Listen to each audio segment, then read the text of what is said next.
연예인끼리 가상부부가 되어 결혼 생활을 찍는 예능 프로그램이 있었습니다. 그 예능 프로그램이 놀이동산으로 촬영하러 왔을 때 같이 일하던 직원이 방송을 스포일링해버린 사건에 대해 이야기해볼까 합니다. 아침 조회 때 업무 하달이 있었습니다. 금일 저녁 방송국에서 예능 촬영을 위해 두 연예인이 어트랙션을 이용할 예정입니다. 순간 사진이 찍히면 사진 원본 파일을 방송국 관계자에게 건네주는 대로 바로 삭제하시고 만약을 대비해 사진 한 장만 인쇄해서 사무실에 보관하시기 바랍니다. 사진 한 장 인쇄와 원본 파일 삭제, 아주 간단한 업무였습니다. 그리고 당일 저녁이 왔습니다.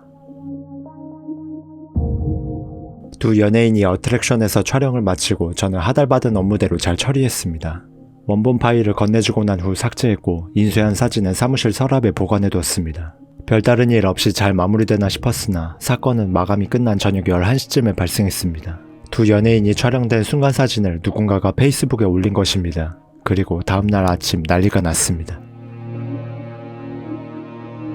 방송 내용을 스포일링한 상황이라 방송국에서 고소할 수도 있다며 예능 기자들이 사진을 올리기 전에 누가 유출했는지 빨리 찾아내라고 팀장님이 말했습니다. 유출된 사진 모서리 부분에 테이블 재질과 노트북 일부가 보이길래 저는 단번에 사무실에 보관해 놓은 사진을 우리 직원이 핸드폰으로 촬영해서 유출한 것이라 판단했습니다.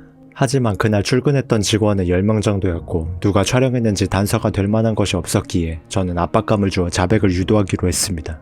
출근했던 직원 한 명씩 다른 곳으로 데려가 말했습니다. 지금 얘기해야 상황을 수습할 수 있다. 예능 기사들이 올라오면 그때는 책임의 문제로 넘어가니 만약 너가 그런 거라면 지금 수습할 수 있을 때 말해달라 라고 설득하듯 말했습니다. 처음에는 전부 다 아니라고 부정했지만 몇 시간 지나자 직원들 중 한 여직원이 저에게 할 말이 있다고 왔습니다. 사실 내가 올렸다. 연예인이 놀이기구 탈 때 다른 사람들도 핸드폰으로 사진 찍고 페이스북이나 트위터에 여기 연예인 떴다라고 하면서 실시간으로 알려지고 있는 상황인데 내가 거기서 순간 사진 하나 올린 게 그렇게 큰 잘못인지 몰랐다. 너무 무서워서 아니라고 말했지만 지금이라도 수습할 수 있다면 하겠다 라고 말했습니다. 개장 후 시간이 조금 지난 상태라 저는 일단 상황 파악을 위해 팀장님과 다시 얘기하기로 했습니다. 자백했던 시간이 아침 11시경, 마침 예능 기사들이 하나둘씩 올라오고 있는 시간이었습니다.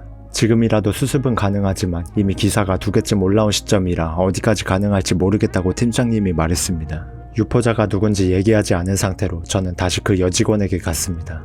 이미 기사가 몇 개 올라왔다. 지금도 수습은 가능하다고 말하셨지만 안 된다면 책임을 져야 할 것 같다. 그러자 그 여직원은 두려워하며 모른 척 해달라고 말하는 겁니다. 나 같은 일개 알바생이 방송국이 묻는 책임을 지기에는 너무 무겁다. 어차피 계속 못 찾았다고 하면 결국 우리 업체 대표가 책임질 것 같은데 그 사람은 책임질 수 있는 능력이 있지 않느냐. 오빠가 그날 업무 과정에서 실수한 게 없다면 오빠한테도 책임은 안 갈 테니 모른 척해서 잘 넘어가면 원하는 방식대로 보상해주겠다. 제발 모른 척 해달라고 말하는 겁니다. 제가 그 여직원의 약점을 잡은 상황이 되어버렸고 원하는 방식대로 보상해준다라는 순간적인 유혹에 흔들렸습니다. 하지만 젊은 시절부터 인생 꼬일 수 있다는 생각이 들어 제안을 거절했고 유포자를 찾았다고 팀장님에게 연락했습니다. 업체 회의실로 그 여직원을 데려갔습니다. 팀장님과 계열사 관계자로 보이는 양복 입은 사람들 앞에 여직원을 앉히고 팀장님의 너가 그랬니? 라는 질문에 여직원이 네라고 답하자 저는 조용히 문을 닫고 나왔습니다. 그날 이후 며칠 지나고서 해당 여직원은 퇴사했습니다. 수습은 잘 됐는지 책임은 어떻게 됐는지 알 수 없었지만 올라왔던 기사들은 삭제되었고 SNS에는 여전히 사진이 돌아다니고 있었습니다. 그 당시 여직원의 설득과 순간적인 유혹에 굉장히 많이 흔들렸지만 그때의 판단은 정말 훌륭한 선택이었다고 생각합니다. 그러나 다음에도 이와 비슷한 일이 발생할 때 제대로 된 선택을 할 수 있을지 장담하지는 못할 것 같습니다. 이 사건을 통해 인간이 순간적인 유혹에 얼마나 잘 흔들리는지 직접 경험해봤으니 저는 앞으로도 늘 올바를 것이다 라는 생각을 하지 않습니다. 저처럼 가난하고 욕심이 많은 사람일수록 주변 유혹에 더 쉽게 흔들린다고 생각하는 세상의 편인이었습니다.